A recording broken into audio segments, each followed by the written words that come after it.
Hello student, मैं अभिषेक कुमार स्वागत करता हूं क्लास एयर यूट्यूब चैनल पे। आज का टॉपिक हमारा त्रिकोणमिति है, जिसमें सिंपली आप लोगों को जो है जितने भी त्रिकोणमितीय फलन और जितने भी ट्रिगोमेट्रिक रेशियो होते हैं सभी की चीज़ों के बारे में आप लोगों को बताऊंगा। तो चलिए स्टार्ट करते हैं।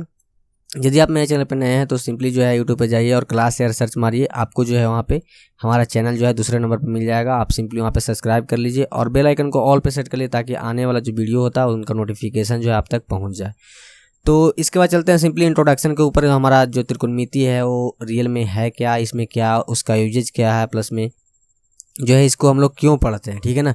तो पहला पॉइंट हमारा क्या है, त्रिकोणमिति अंग्रेजी भाषा के शब्द ट्रिगोमेट्री की उत्पत्ति ग्रीक शब्दों ट्रीगोन मेट्रोन से हुआ है, ठीक है ना। कहने का मतलब क्या हुआ, जो हमारा त्रिकोणमिति बना हुआ है, ट्रिगोमेट्री जो बना हुआ है उसका उत्पत्ति जो हमारा ग्रीक शब्द ट्रीगोन और मेट्रोन से बना है, ठीक है ना। ट्री का मतलब होता है तीन, गोन का मतलब भुजा और मेट्रोन का मतलब माप, यानी कहने का मतलब तीन भुजाओं का माप को ही हम लोग क्या बोलते हैं, ट्रिगोमेट्री बोलते हैं। ये जो है ग्रीक शब्द है जिसमें तीनों को जो है डिफाइन किया गया था, ठीक है। इसके बाद बोला जा रहा है दूसरा पॉइंट हमारा क्या है, यह भी कहा जाता है कि अंग्रेजी भाषा का ट्रिगोनोमेट्री संस्कृत भाषा के शब्द त्रिकोणमिति से लिया गया है, यानी कि जो हमारा अंग्रेजी शब्द जो है ट्रिगोमेट्री ये जो हमारा संस्कृत भाषा त्रिकोणमिति से लिया गया है, ठीक है ना।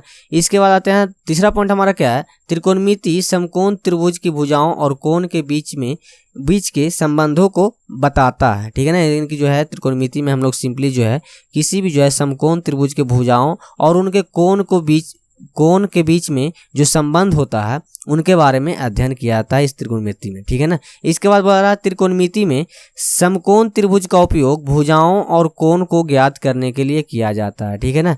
यहाँ पे बोला जा रहा है त्रिकोणमिति में समकोण त्रिभुज का उपयोग भुजाओं और उसके कोण को ज्ञात करने के लिए किया जाता है। तो आई होप जो है समझ में आ गया होगा कि त्रिकोणमिति जो है क्या है और इसका जो है कब यूज होता है, ठीक है। अब हम लोग चलते हैं सिंपल नेक्स्ट स्लाइड पे। नेक्स्ट स्लाइड में हमारा क्या त्रिकोणमितीय फलन है, ठीक है ना। तो यहाँ पे जो है 6 जो है हमारे पास त्रिकोणमितीय फलन होते हैं। पहला में होता है sine, cosine, tangent, cosecant, secant and cotangent, ठीक है ना। तो यहाँ पे मतलब कहने का क्या हुआ कि 6 हमारे पास त्रिकोणमितीय फलन होते हैं, जिसको हम लोग शॉर्ट में साइन, कॉस, टैन, कोसेक, सेक और कॉट भी बोलते हैं। तो जो मेनली रूप से जो हमारा है तीन ही जो है हमारा फलन मेन होता है। यहाँ पे दूसरा पॉइंट में आप लोगों को लिखा गया है, साइन, कोसाइन और टैजेंट जो है मुख्य त्रिकोणमितीय फलन है, यानी कहने का मतलब प्राइमरी जो है फंक्शन है त्रिकोणमिति का साइन, कोसाइन और टैजेंट। और बाकी जो तीन जो हमारा बचा वो जो है इन तीनों का जो है प्राइमरी वाला जो है यानी बोल सकते हैं मुख्य जो हमारा त्रिकोणमितीय फलन है या फंक्शन है उनका विलोम होता है। विलोम कहने का मतलब उल्टा होता है या बोल सकते हैं उसको व्युत्क्रम होता है। तो यदि मान लिया कि यहाँ पे साइन को यदि हम लोग डिफाइन करेंगे कौशिक में, तो हमारा क्या हो जाएगा, sine theta equal to 1/cos theta होता है, यानी कि जो है एक दूसरे का विलोम होता है। तो साइन जो विलोम होता है कोसेकेंट का होता है और कोसाइन जो होता है सेकेंट का और टेंजेंट जो होता है क्या होता है कोटेजेंट का, जो मतलब विलोम होता है, ठीक है। इसके बाद हम लोग आगे बात करते हैं इन त्रिकोणमितीय फलन का उपयोग समकोण त्रिभुज में कोण के साथ किया जाता है, ठीक है ना। यानी कहने का मतलब ये हुआ कि जो भी हमारा त्रिकोणमितीय फलन है 6 इनको जो है साथ में किसके साथ लिखा जाता है, तो समकोण त्रिभुज के कोणों को साथ लिखा जाता है, ठीक है ना। कहने का मतलब जैसे कि आप लोग देखे होंगे तो साइन जो है सिर्फ साइन नहीं लिखा रहता है, इसमें जो क्या रहता है थीटा रहता है। तो थीटा हमारे पास क्या है, यहाँ पे एंगल है, यानी कहने का मतलब कोण है। और साइन जो हमारा क्या हो गया, हमारा फलन है, ठीक है ना। हमारा साइन क्या है, त्रिकोणमितीय फलन है। तो फलन जो है हमेशा किसके साथ लिखा जाता है, कोण के साथ लिखा जाता है। इसलिए तीसरा पॉइंट में बोला जाता है इन त्रिकोणमितीय फलनों का उपयोग समकोण त्रिभुज के कोणों के साथ किया जाता है, ठीक है। तो आई होप जो समझ में आ गया होगा त्रिकोणमितीय फलन जो है क्या है, प्लस में त्रिकोणमितीय फलन हमारे पास कितने हैं और मुख्य फलन जो है कितने हैं। तो मुख्य फलन हमारे पास 3 ही है और बाकी जो 3 है वो हमारा इन तीनों का व्युत्क्रम होता है, यानी कहने का मतलब विलोम होता है। तो आगे हमारा क्या है, न्यून कोण के त्रिकोणमितीय अनुपात, यानी कहने का मतलब क्या हुआ कि trigonometric ratio of acute angle, यानी कि जो छोटे कोण होते हैं उनका त्रिकोणमितीय अनुपात किस प्रकार से निकाला जाता है। तो बोला जा रहा है कि समकोण त्रिभुज में किन्हीं 2 त्रिभुज के अनुपात को त्रिकोणमितीय अनुपात के रूप में लिखा जाता है। प्रत्येक त्रिकोणमितीय फलन का अलग अलग अनुपात होता है, ठीक है ना। तो यहाँ पर सिंपली जो है त्रिकोणमितीय अनुपात कुछ नहीं है, समकोण त्रिभुज के 2 भुजाओं का अनुपात होता है। चाहे तो लंब हो सकता है, कर्ण हो सकता है या आधार हो सकता है। इन तीनों में से कोई 2 भुजाओं का जो है अनुपात होता है, उसी को हम लोग क्या बोलते हैं, त्रिकोणमितीय अनुपात बोलते हैं। ठीक है ना। और प्रत्येक त्रिकोणमितीय फलन यानी कहने का मतलब sine, cos, tan, cosec, cot और सेक का अलग अलग अनुपात होता है। आप लोगों को जो है आगे हम लोग बताएंगे क्यों अलग अलग होता है। ठीक है। इसके बाद बोला रहा आधार। अब हम लोग जान लेते हैं जो है त्रिकोणमिति में आधार किसको बोलते हैं, लंब किसको बोलते हैं और कर्ण किसको बोलते हैं। तो अभी तक जो है आप लोग जानते आए हो कि लंब जो है जो भी खड़ा होता है लाइन उसको हम लोग लंब बोलते हैं, और जो पड़ा होता है उसको हम लोग आधार बोलते हैं, और कर्ण जो है सबसे बड़ी भुजा होती है किसी भी समकोण त्रिभुज का। ठीक है ना। आप लोग शायद यही जानते होंगे, अधिकतर लोग जो है यही जानते हैं। ठीक है ना। लेकिन त्रिकोणमिति में क्या होता है, आपको जो है कर्ण, आधार, लंब को बताने के लिए एक एंगल को जो है मानना पड़ेगा, यानी कि किस एंगल के रिगार्डिंग जो है, किस एंगल से आप जो है लंब, आधार और कर्ण निकालने के लिए बोल रहे हैं। तो जब तक के लिए आपको एंगल नहीं बता दिया जाए तब तक आप जो है आधार, लंब और कर्ण को आइडेंटिफाई नहीं कर सकते हैं। कर्ण को तो हो सकता है आप लोग आइडेंटिफाई कर लें, लेकिन जो है आधार और लंब को आइडेंटिफाई नहीं कर सकते हैं। जैसे कि मैं मान लिया कि यहाँ पे एक ट्रायंगल बनाता हूँ, समकोण त्रिभुज, उसमें आप लोगों को जो बताता हूँ क्यों नहीं हम लोग आइडेंटिफाई कर पाएंगे, क्यों नहीं पहचान पाएंगे। तो जैसे कि देखिए हमारा जो ए वाला एंगल है हमारा 90 डिग्री है। अब इसमें बोला गया कि इस ट्रायंगल में जो है आप लंब, आधार खोज करके हमको बताइए। तो ऐसे हम लोग किसी भी को भी नहीं बता सकते हैं कि ये हमारा लंब है और ये हमारा आधार है। हाँ, कर्ण को बता सकते हैं। कर्ण को इसलिए बता सकते हैं क्योंकि हम लोग जानते हैं कि 90 डिग्री के सामने वाला जो भुजा होता है उसको हम लोग कर्ण बोलते हैं। तो कर्ण आइडेंटिफाई आप लोग कर लीजिएगा, लेकिन लंब और आधार को आइडेंटिफाई नहीं करिएगा। तो लंब और आधार को आइडेंटिफाई करने के लिए आपको जो है किसी एंगल का एक रिस्पेक्ट लेना पड़ेगा, यानी कि एक एंगल को लेना पड़ेगा। ठीक है ना। जैसे कि मान लिया कि मैं बोलूं कि जो हमारा एंगल ए है, मान लिया यहाँ पे बी मान लेता हूं और यहाँ पे सी मान लेता हूं। एंगल ए के रिगार्डिंग जो है आपका लंब कौन सा होगा और आधार कौन सा होगा, तो आप लोग जो है आसानी से बता दीजिएगा। अब यहाँ पे क्या होता है कि जिस भी एंगल के सम्मुख भुजा जो भी होगा, एंगल के सम्मुख भुजा को हम लोग क्या बोलेंगे, लंब बोलेंगे। यानी कि ए एंगल को जो सामने वाली भुजा होगा उसको हम लोग क्या बोलेंगे, लंब बोलेंगे। और ए एंगल के संलग्न भुजा कहने का मतलब जो सटा हुआ भुजा होगा उसको हम लोग आधार बोलेंगे। और कर्ण तो आप लोग जान ही रहे हैं कि 90 डिग्री के सामने वाले भुजा को हम लोग कर्ण बोलते हैं। तो यहाँ पे यही लिखा गया, आधार हम लोग किसको बोलते हैं, कोण सी की संलग्न भुजा। इस ट्रायंगल की बात कर रहा है। जैसे कि मान लिया कि यहाँ पे एंगल सी के रिगार्डिंग हम लोग जो है लंब और आधार को ढूंढना चाहते हैं। तो देखिए सी के संलग्न भुजा, तो संलग्न भुजा को क्या बोला, आधार। तो सी का संलग्न भुजा, सटा हुआ भुजा कौन है, बीसी है, यानी कि ये जो हमारा इस ट्रायंगल का जो है आधार हो जाएगा। ठीक है ना, यानी कि जो है बेस हो जाएगा। अब आते हैं लंब की बात करते हैं। तो लंब में बोला जा रहा है क्या, कोण सी की सम्मुख भुजा, यानी सम्मुख भुजा कहने का मतलब सामने वाली भुजा। तो देखिए हमारा एंगल सी जो है यहाँ पर है और हमारा इसके सामने वाली जो भुजा है हमारा ए बी है। यानी कहने का मतलब जो इस एंगल के सामने वाला भुजा होगा उसी का हम लोग क्या बोलते हैं, लंब बोलते हैं। और कर्ण क्या होगा, तो एंगल बी के सम्मुख भुजा, यानी कहने का मतलब जो है हमारा 90 डिग्री के सामने वाली भुजा को हम लोग क्या बोलते हैं, कर्ण बोलते हैं। अब आते हैं, यदि मान लिया कि ट्रायंगल को चेंज कर दे, या तो बोल सकते हैं एंगल को चेंज कर दे। जैसे कि मैं इसी ट्रायंगल के जैसा मैं एक और जो है ट्रायंगल बना लेता हूं और बनाने के बाद आप लोगों को जो है मैं बताता हूं। अब जो है मान लिया कि यहाँ पे जो है ए था, बी था और सी था। अब जो हम लोग क्या बोले कि एंगल ए के रिगार्डिंग लंब, आधार और कर्ण को बताइए। तो कर्ण तो आप लोग आसानी से बता दीजिए कि हाँ सर, जो है बी के सामने वाली जो भी भुजा होगा वो हमारा कर्ण होगा। लेकिन अब इसमें जो है लंब और आधार में आप लोगों को थोड़ा सा कन्फ्यूजन होगा। तो लंब के लिए आप लोगों को बता दें कि जिस भी एंगल के रिगार्डिंग आप काम कर रहे हैं उसके सामने वाली भुजा को हम लोग लंब बोलते हैं। जैसे कि ए के रिगार्डिंग हम लोग काम कर रहे हैं तो हम लोग क्या हो जाएगा, हम लोग का ए के सामने वाली भुजा जो होगा BC, वही हमारा क्या हो जाएगा, इस ट्रायंगल का लंब हो जाएगा। और ए का संलग्न भुजा यानी कि जो सटा हुआ भुजा ए जो हमारा AB है, ये हमारा क्या हो जाएगा, आधार हो जाएगा। तो आई होप जो है ये लंब, आधार और कर्ण का जो फंडा है आप लोगों को समझ में आ गया होगा। तो कभी भी जो है त्रिकोणमिति में जो है कोई बोले कि कोई ट्रायंगल दे दे और बिना एंगल के पूछे कि आपका जो है कौन लंब है और कौन आधार है, तो आप लोग बोलिए कि अभी जो है बता नहीं सकते हैं कि हमारा कौन लंब है और कौन आधार है। पहले आपको एक एंगल जो है आपको बताना पड़ेगा कि हाँ इस एंगल के रिस्पेक्ट आप लोग निकाल के बताइए कि हमारा आधार कौन सा है और लंब कौन सा है। तब जो है आप सुटेबल जो है आप बता सकते हैं कि ये जो है हमारा इस एंगल के सामने वाली भुजा हमारा लंब हो जाएगा और इस एंगल के संलग्न भुजा हमारा आधार हो जाएगा और समकोण के सामने वाली भुजा हमारा कर्ण हो जाएगा। तो आई होप जो है समझ में आ गया होगा कि लंब और कर्ण और आधार को किस प्रकार से पहचानेंगे आप लोग। हम लोग चलते हैं नेक्स्ट स्लाइड पे।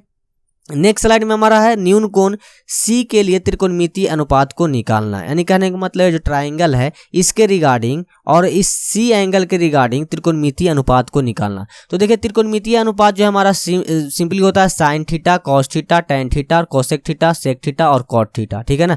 और इन तीनों रेशियो के इन सभी रेशियो के लिए जो है हमारा एक अलग अलग फार्मूला है, जो कि जैसे कि आप लोग देख सकते हैं साइन थीटा इक्वल टू लंब बाई कर्ण, यानी कहने का मतलब लंब बटा में कर्ण होता है। कॉस का हमारा फार्मूला होता है आधार बटा में कर्ण होता है। इसके बाद टेन का जो फार्मूला होता है लंब बटा में आधार होता है, और कोसेक का कर्ण बटा में लंब होता है, और सेक का कर्ण बटा में आधार होता है, और कॉट का आधार बटा में लंब होता है। यदि आप लोग यहाँ पे गौर कीजिएगा तो देखिए साइन का जो उल्टा है ये हमारा क्या है, कोसेक है। जैसे कि आप लोग देखिएगा साइन में का फार्मूला क्या है, लंब बटा में कर्ण, तो लंब हमारा अंश में था और कर्ण जो था हमारा हर में था।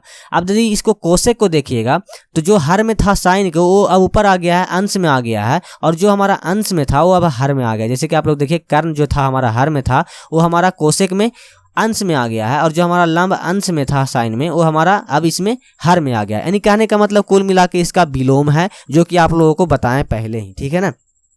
इसी प्रकार से यदि आप लोग कॉस को देखिएगा तो कॉस जो है विलोम होता है सेक का, सेक में भी वही कंडीशन है। इसके बाद टेन की बात करें तो टेन जो है विलोम होता है कॉट का, तो कॉट में भी सेम इसी प्रकार से कंडीशन है। तो आई होप जो है सारी चीज समझ में आ गया होगा। प्लस में फार्मूला जो है आपको याद करना पड़ेगा, मेनली रूप से जो आप तीनों को याद कर लीजिए, साइन थीटा, कॉस थीटा और टेन थीटा, और बाकी जो है तीन रेशियो हैं, या तो बोल सकते हैं तीन जो रेशियो बचे उसको आप लोग उल्टा करके याद रख सकते हैं। जैसे कि मान लिया कि साइन थीटा इक्वल टू लंब बटा में कर्ण होता है, तो यदि मान लिया आपको साइन थीटा इक्वल टू पता है, यानी कि साइन थीटा इक्वल टू लंब बटा में कर्ण आपको पता है, तो आप लोग जो है कोसेक थीटा भी वैल्यू कोसेक थीटा को भी बता सकते हैं। आप लोग थोड़ा सा दिमाग में लगाइए कि साइन थीटा इक्वल टू लंब बटा में कर्ण होता है, और हमको अगला आदमी कोसेक थीटा पूछ रहा है, तो कोसेक थीटा जो है साइन थीटा का विलोम होता है, यानी कहने का मतलब उल्टा होता है। तो जो भी साइन थीटा का फार्मूला है उसको उलट देना है। तो साइन थीटा का फार्मूला होता था लंब बटा में कर्ण, तो कोसेक थीटा का फार्मूला हो जाएगा कर्ण बटा में लंब। तो आई होप जो है इस प्रकार से जो है आप अपने जो है फार्मूला को रिलेट कर पाइएगा।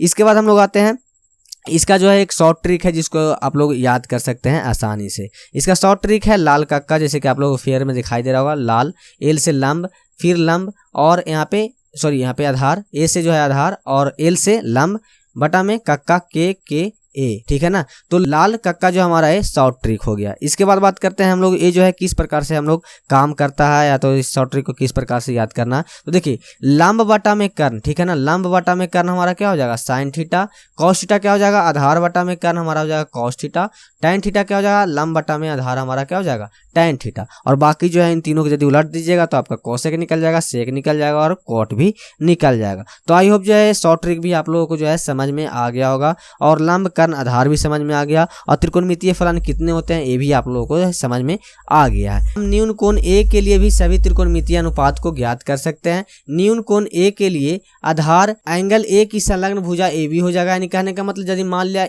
एंगल ए के रिगार्डिंग हम लोग लंब को निकालेंगे तो इसके संलग्न भुजा क्या हो जाएगा हमारा आधार हो जाएगा, यानी कहने का मतलब ए बी जो है हमारा क्या हो जाएगा आधार हो जाएगा। इसके बाद बात करें लंब की, तो इसके सम्मुख भुजा यानी कि जो है एंगल ए के सम्मुख भुजा क्या हो जाएगा बी सी हमारा लंब हो जाएगा, और कर्ण जो है हमारा क्या हो जाएगा बी के सम्मुख भुजा, यानी कहने का मतलब 90 डिग्री का एंगल जो है उसके सामने वाली भुजा हमारा क्या हो जाएगा कर्ण हो जाएगा।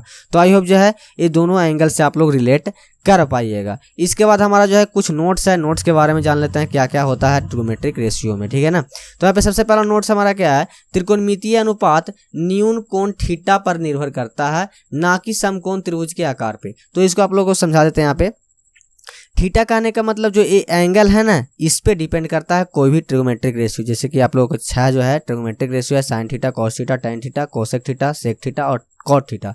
तो ये जितने भी रेशियो हैं आपको थीटा यानी कहने का मतलब एंगल पे डिपेंड करता है, किसी भी जो त्रिभुज के आकार पे डिपेंड नहीं करता। जैसे कि आप लोगों को यहाँ पे इस फिगर में 3 ट्राइंगल आप लोगों को दिखाई दे रहे होंगे। पहला जो है एक छोटा वाला है, इसके बाद दूसरा जो है थोड़ा सा बड़ा है, तीसरा जो है उससे भी बड़ा है, ठीक है ना। तो तीनों में क्या है कि एंगल जो है सेम है। तो यदि एंगल सेम होता है तो उसका ट्रिगोनोमेट्रिक रेशियो पर कोई भी असर नहीं पड़ता, यानी कोई भी चेंजेज नहीं आता। जैसे कि मान लिया कि मैं एक ट्रिगोनोमेट्रिक रेशियो निकालता हूँ ए के regarding sine A equal to, तो साइन का फॉर्मूला होता है क्या लंब बटा में कर्ण होता है। तो देखिए ए के रिगार्डिंग लंब क्या हो जाएगा छोटे वाले ट्रायंगल के लिए पीएम हो जाएगा, तो पीएम बटा में कर्ण क्या हो जाएगा इस छोटे वाले के लिए, तो यहाँ पे देखिए 90 डिग्री है, तो इसके सामने वाला हमारा कर्ण हो जाएगा, तो हमारा कर्ण क्या हो जाएगा AP हो जाएगा। ठीक है, ए इक्वल होगा किसके, जो दूसरा बड़ा वाला ट्राइंगल है ना, इसके रेशियो के बराबर होगा।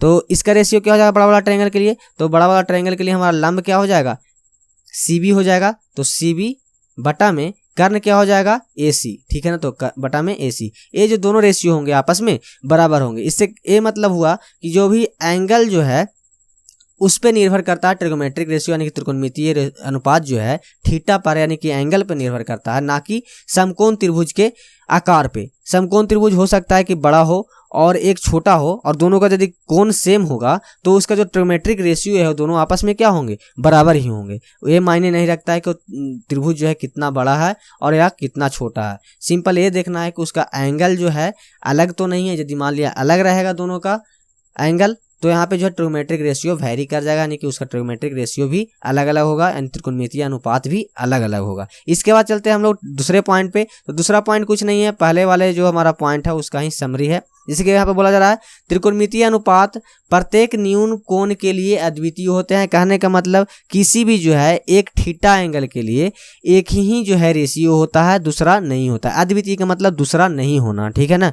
तो एक थीटा एंगल के लिए यानी कि एक एंगल के लिए हमेशा रेशियो जो होता है एक ही होता है। तो आई होप जो है दूसरा पॉइंट भी आप लोगों को समझ में आ गया होगा। इसके बाद चलते हैं हम लोग तीसरे पॉइंट पे। तीसरा पॉइंट में बोला जा रहा है sine theta not equal to sine multiply theta, यानी कहने का मतलब जो साइन थीटा लिखा हुआ है हमारा, ये साइन और थीटा का गुणनफल नहीं है। ये आपस में क्या रहते हैं हमेशा कंबाइन रहते हैं, ये गुणनफल नहीं है। आप लोग ये नहीं समझिएगा कि साइन थीटा लिखा हुआ है तो ये साइन और थीटा का गुना है, ठीक है ना। बहुत लोग जो है ऐसा करते हैं, जैसे मान लिया कि यहाँ पे बोला जाए कि साइन थीटा इक्वल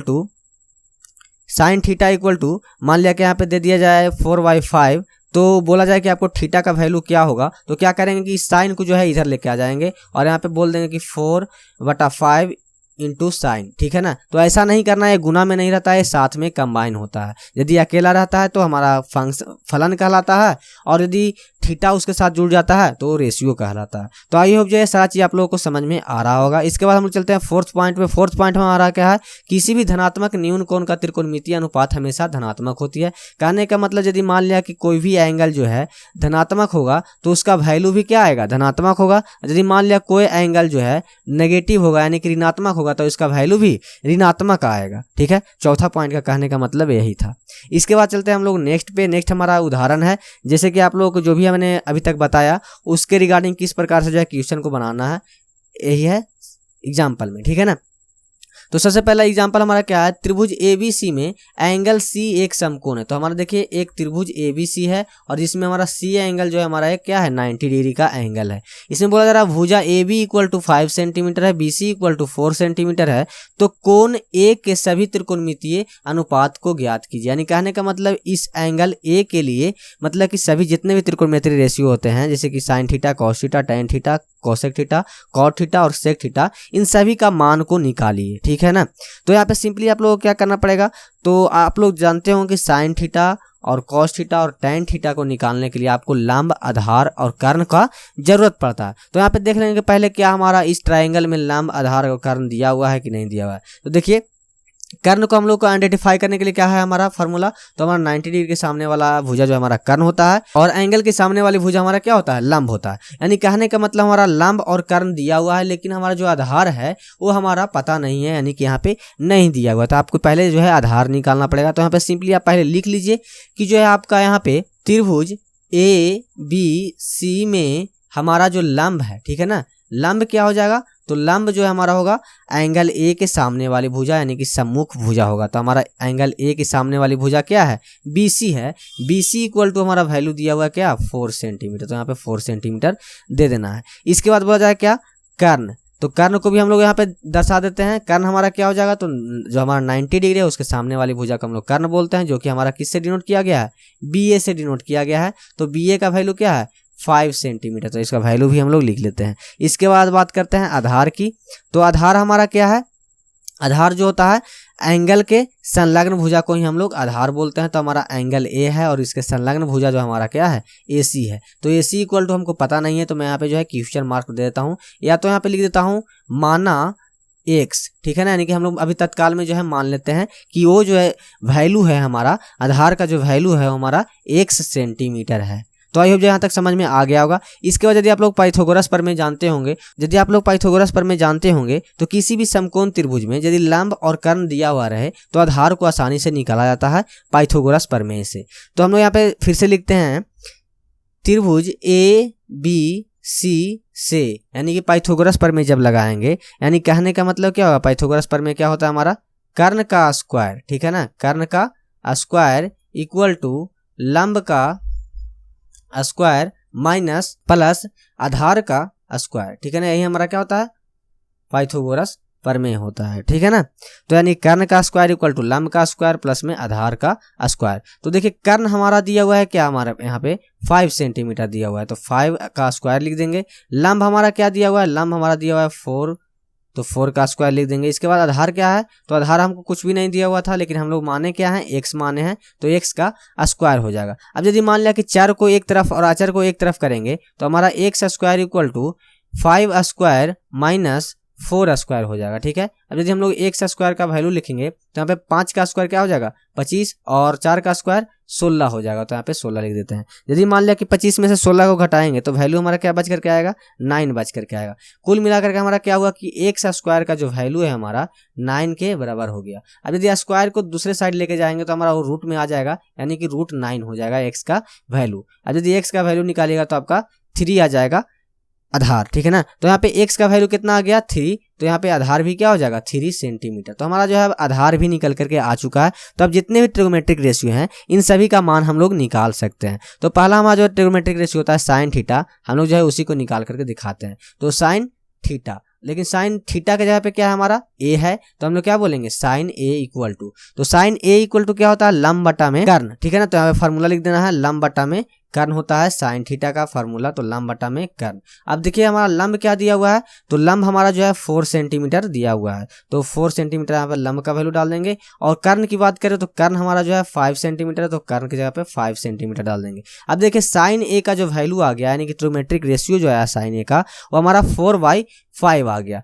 तो ये हमारा पहला जो है ट्रिगोमेट्रिक रेशियो निकल करके आ चुका है, ठीक है। इसके बाद यदि हम लोग कॉस की बात करें तो कॉस की बात करने के लिए सबसे पहले आप लोग जो है मिटा देते हैं, यहाँ पे साइन वाला जो है वैल्यू है यहाँ पे इसको जो है मिटा देते हैं, ठीक है ना। अब इसके बाद यदि हम लोग कॉस की बात करें तो कॉस के लिए क्या करना पड़ेगा, कॉस ए इक्वल टू, तो कॉस का फार्मूला जानते हैं हम लोग, आधार बटा में कर्ण। तो यहाँ पे फार्मूला को लिख देना है, आधार बटा में कर्ण।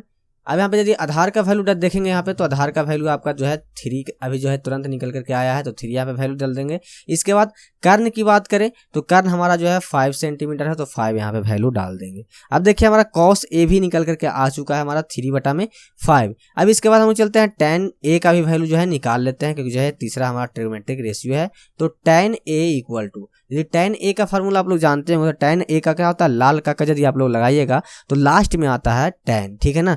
तो कहने का मतलब लंब बटा में आधार हो जाएगा इसका फार्मूला। तो यहाँ पे देखिए लंब बटा में आधार हमारा क्या हो जाएगा, tan ए हो जाएगा, ठीक है ना।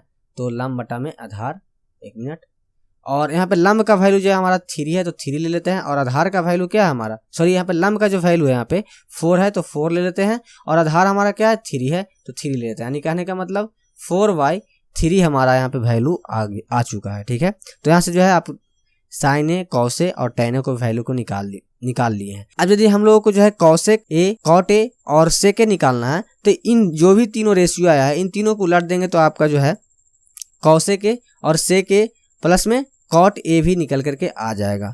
तो आई होप जो है एग्जाम्पल समझ में आ गया होगा किस प्रकार से जो है यदि आपको 2 भुजाएं दिया हुआ रहे और एक भुजा नहीं दिया हुआ रहे और त्रिगोमेट्रिक रेशियो को निकालने के लिए बोले तो आप लोग सिंपली इस प्रकार से जो है निकालना पड़ेगा। पहले नंबर जो है जो भी डाटा दिया हुआ है उसको डाटा को जो यहाँ पे लिख दीजिए, और यदि मान लिया कि एक डाटा मिसिंग है तो यहाँ पे लिखना है जो भी त्रिभुज रहेगा उस त्रिभुज से, और पाइथागोरस प्रमेय निकाल कर लगा करके आप जो है जो भी आपका डाटा मिसिंग है, यानी कि जो भी भुजा मिसिंग है, यानी कि मतलब नहीं पता है, उसको आप लोग फाइंड कर लीजिए। और फाइंड करने के बाद सिंपली जो है आप ट्रिगोमेट्रिक रेशियो का जो भी फार्मूला होता है, जैसे कि साइन का फार्मूला होता है क्या, साइन थीटा का फार्मूला क्या होता है, लंब बटा में कर्ण, तो उसको जो है फार्मूला लगा करके आप जो है यहाँ पे रेशियो को निकाल सकते हैं। तो आई होप जो है वीडियो आप लोगों को सही से समझ में आया होगा। वीडियो जो है सही से समझ में आया है तो लाइक कर दीजिए और मेरे चैनल को जो है सब्सक्राइब कर लीजिए, क्योंकि जो है इसी प्रकार से जो आपका वीडियो आता रहेगा। प्लस में जो है इसके बाद जो है इस टॉपिक के बाद जो भी एनसीईआरटी का क्वेश्चन है उसके बारे में बताएंगे, किस प्रकार से जो है सोल्व करते हैं। हम लोग जो है पहले थ्योरी बताएंगे, उसके बाद आप लोगों को जो है क्वेश्चन करवाएंगे कि हाँ क्वेश्चन किस प्रकार से आता है। ठीक है, तो आई होप जो है पूरा चीज़ जो है आप लोगों को सही से समझ में आ गया होगा। चलिए मिलते हैं नेक्स्ट वीडियो में नेक्स्ट टॉपिक के साथ, तब तक के लिए धन्यवाद।